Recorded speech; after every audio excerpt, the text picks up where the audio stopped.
Hi, my name is Taylor Miller. I teach fourth grade in the Olathe School District, and I'm going to talk to you a little bit about Sway. It is an app through Microsoft 365. So with that, I went to Microsoft's website, and then I'm just going to show you real quick. It's not free. I'm fortunate enough to be in a district that pays for this. So if you are wanting to do this, you would want the business. And then the one that I have is the Office 360 Business Premium. So I am going to come back, log in for school, and this should take me to where I've got all of the Microsoft apps. We're going to come over here to Sway because that's what I am talking about today. This is something you can get on any device that has internet connection. You have to be on Wi-Fi to be able to create through Sway. I personally suggest using a desktop, but you can use whichever. We're going to just start a new one. So you start from scratch. I have seen these used as newsletters, and there's some things I'm wanting to try with this that I haven't yet, which I'll get into.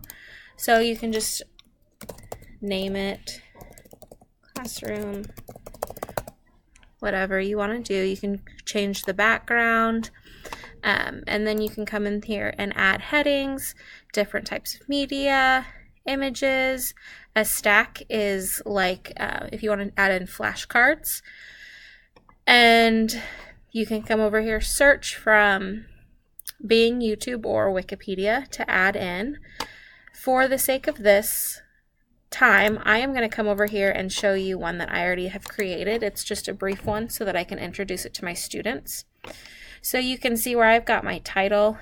I have a picture, and then I entered in some text, image, and then here I have embedded a video, which you'll see. So if I come over here to play, you can see how it looks professional, where I'm thinking it would be nice for a newsletter layout.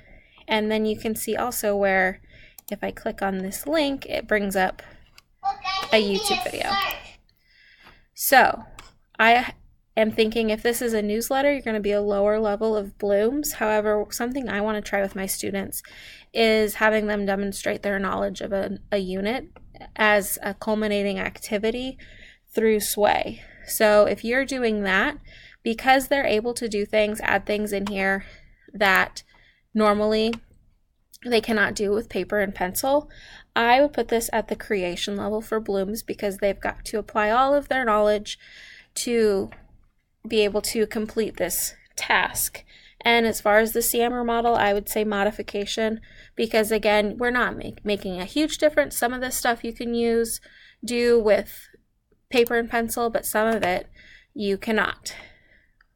I think that for a newsletter, it would be awesome. I am thinking about using this as a small group reading activity. You can either have students create them, you can have them already created. They've got templates to use. There's really a lot of options to use this in whatever creative way you're wanting. So again, this is paid, but you sign up as you would with any Microsoft product. This also gives, when you sign up, you've got access to a whole bunch of different apps through Microsoft 365.